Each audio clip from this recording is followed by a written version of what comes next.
ಪ್ರಭು ಯೇಸುವಿನಲ್ಲಿ ಅನುಗ್ರಹಿತರಾದ ಪ್ರಿಯರೇ, daily blessing ಅಲ್ಲಿ ಪುನಃ ವಾಕ್ಯ ಆಲಿಸಲು ಸರ್ವಶಕ್ತನಾದ ದೇವರು ಅನುಗ್ರಹ ನೀಡಿರುತ್ತಾರೆ. ಒಂದೊಂದು ದಿನವೂ ವಾಕ್ಯ ಆಲಿಸಿ ಮುಂದೆ ಸಾಗುವಾಗ ದೇವರು ನೀಡುವ ಒಂದು ಧೈರ್ಯವಿದೆ, ದೇವರು ನೀಡುವ ಒಂದು ನಿರೀಕ್ಷೆ ಇದೆ, ಸಮಾಧಾನವಿದೆ.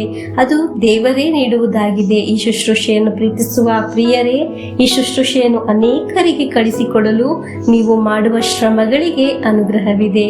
ದೇವರು ಎಲ್ಲ ರೀತಿಯಲ್ಲಿ ನಿಮ್ಮನ್ನು ಅನುಗ್ರಹಿಸಲಿ. ಯೇಸುವಿನ ಪ್ರೀತಿಯಲ್ಲಿ ನಿಮ್ಮನ್ನು ಕಂಡು ನಿಮಗಾಗಿ ಪ್ರಾರ್ಥಿಸುತ್ತೇನೆ. ಇಂದು ಆಲಿಸುವ ವಾಕ್ಯ ಯೋಹಾನನ ಶುಭ ಸಂದೇಶ 2ನೇ ಅಧ್ಯಾಯ 1ರಿಂದ 11ರವರೆಗೆ ವಾಕ್ಯವನ್ನು ಆಲಿಸೋಣ. ಮಾರನೆಯ ದಿನ ಗಲಿಲಾಯದ ಕಾನಾ ಎಂಬ ಊರಿನಲ್ಲಿ ಒಂದು ಮದುವೆ ನಡೆಯಿತು. ಯೇಸುಸ್ವಾಮಿಯ ತಾಯಿ ಅಲ್ಲಿಗೆ ಬಂದಿದ್ದರು.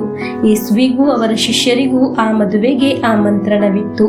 ಆ ಸಂದರ್ಭದಲ್ಲಿ ದ್ರಾಕ್ಷಾರಸ ಸಾಲದೆ ಹೋಯಿತು. ಆಗ ಯೇಸುವಿನ ತಾಯಿ ಅವರಲ್ಲಿ ದ್ರಾಕ್ಷಾರಸ ಮುಗಿದು ಹೋಗಿದೆ ಎಂದು ಯೇಸುವಿಗೆ ಹೇಳಿದ್ದರು. ಅದಕ್ಕೆ ಯೇಸು, ಅಮ್ಮ, ಇದನ್ನು ನನಗೇಕೆ ಹೇಳುತ್ತೀ? ನನ್ನ ಗಳಿಗೆ ಇನ್ನೂ ಬಂದಿಲ್ಲ ಎಂದು ಉತ್ತರ ಕೊಟ್ಟರು.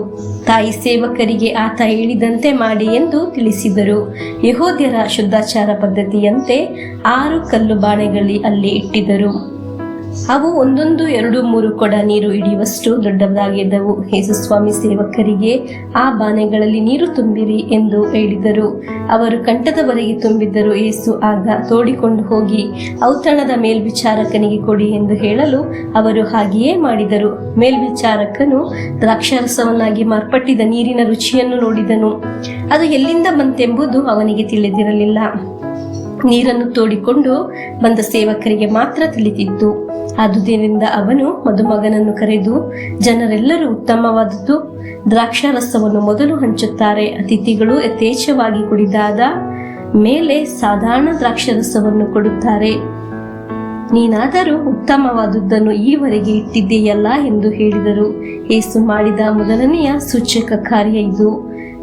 ಇದನ್ನು ಗಲಿಲಾಯ ನಾಡಿನ ಕಾನಾ ಊರಿನಲ್ಲಿ ಮಾಡಿ ತಮ್ಮ ಮಹಿಮೆಯನ್ನು ತೋರ್ಪಡಿಸಿದರು. ಅವರ ಶಿಷ್ಯರಿಗೂ ಅವರಲ್ಲಿ ವಿಶ್ವಾಸ ಮೂಡಿತು. ಪ್ರಿಯರೇ, ಕಾನಾದಲ್ಲಿ ಮದುವೆಯ ಕುರಿತು ನಾವು ವಾಕ್ಯದಲ್ಲಿ ಆಲಿಸಿದ್ದೆವು. ಪ್ರಿಯರೇ, ದ್ರಾಕ್ಷಾರಸ ತಕ್ಷಣ ಉಂಟಾಗುವುದಿಲ್ಲ. ಅದು ಉಂಟಾಗಲು ತಿಂಗಳುಗಳು ಬೇಕಾಗಿದೆ. ಆದರೆ ಈ ಮದುವೆಯ ಮನೆಯಲ್ಲಿ ಆ ಕಾರ್ಯ ವೇಗದಲ್ಲಿ ನಡೆಯಿತು.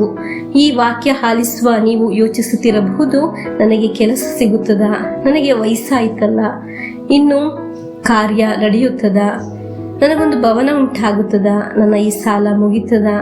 ನನಗಿನ್ನೊಂದು ಒಳ್ಳೆಯ ಜೀವನ ಉಂಟಾಗುತ್ತದ ಎಂದೆಲ್ಲ ಯೋಚಿಸುತ್ತಾ ಇರಬಹುದು. ಆ ಕಾರ್ಯಗಳು ಬಹಳ ದೂರದಲ್ಲಿ ಆಗಿರುವುದರಿಂದ ಹಾಗೆ ಯೋಚಿಸುವುದು. ಪ್ರಿಯರೇ, ದೇವರ ಸಾನ್ನಿಧ್ಯ ಅನುಭವಿಸಲು ಸಾಧ್ಯವಾದರೆ, ದೇವರ ಸಾನ್ನಿಧ್ಯ ನಿಮಗೆ ಉಂಟಾದರೆ, ಅನೇಕ ದಿನಗಳಿಂದ ನಡೆಯುವ ಕಾರ್ಯವಾದರೂ ಅತೀ ವೇಗದಲ್ಲಿ ನಡೆಸಿಕೊಡುತ್ತಾರೆ. ಹಲ್ಲೆಲೂಯಾ. ಪ್ರಿಯರೇ, ಇಂದು ನಮ್ಮ ಕುಟುಂಬದಲ್ಲಿ ಜೀವನಕ್ಕೆ ಕಷ್ಟಗಳಿಗೆ ಕಾನಾ ಕುಟುಂಬದಲ್ಲಿ ಆತ್ಮೀಯರು ಯೇಸುವನ್ನು ಕರೆದ ಹಾಗೆ ನಮಗೆ ನಮ್ಮ ಜೀವನದಲ್ಲಿ ಕರೆಯುವ ಇಂದಿನ ಪ್ರಾರ್ಥನೆ ಕಾನಾ ಕುಟುಂಬದ ತರವಾಗಲಿ. ನನ್ನ ಯೇಸುವೆ, ಸ್ವರ್ಗದಿಂದ ಜೀವನಕ್ಕೆ, ನನ್ನ ಸಮಸ್ಯೆಗಳಿಗೆ ಬನ್ನಿರಿ. ನನ್ನ ಜೀವನಕ್ಕೆ ಮಾತ್ರವಲ್ಲ, ನನ್ನ ಆತ್ಮೀಯ ಜೀವನಕ್ಕೂ ಅವರು ಸಮರ್ಪಿಸಿದ ನಿಯೋಗಗಳಿಗೂ ಪ್ರಾರ್ಥನೆಗೂ ಇಳಿದು ಬನ್ನಿರಿ, ಅನುಗ್ರಹಿಸಿರಿ. ಹಲ್ಲೆಲೂಯಾ. ಪ್ರಿಯರೇ, ಇಂದು ಆಲಿಸಿದ ವಾಕ್ಯದ ಅನುಗ್ರಹ ನಮ್ಮ ಜೊತೆಯಲ್ಲಿ ಇರಲಿ ಎಂದು ಪ್ರಾರ್ಥಿಸಿಕೊಂಡು ಪ್ರಭು ಯೇಸುವಿನ ಆಶೀರ್ವಾದವನ್ನು ಸ್ವೀಕರಿಸೋಣ.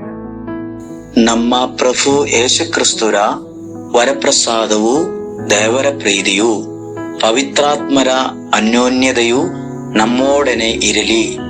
ರೋಗಗಳಿಂದ, ಅಪಘಾತದಿಂದ, ದುರ್ಮರಣದಿಂದ, ಅಗಾಲಿದ ಮರಣದಿಂದ, ಅಸೂಯೆಯಿಂದ, ಮೋಸವಂದನೆ ಇರಿಂದೆಲ್ಲ ದೇವರು ನಮ್ಮನ್ನು ಸಂರಕ್ಷಿಸಲಿ.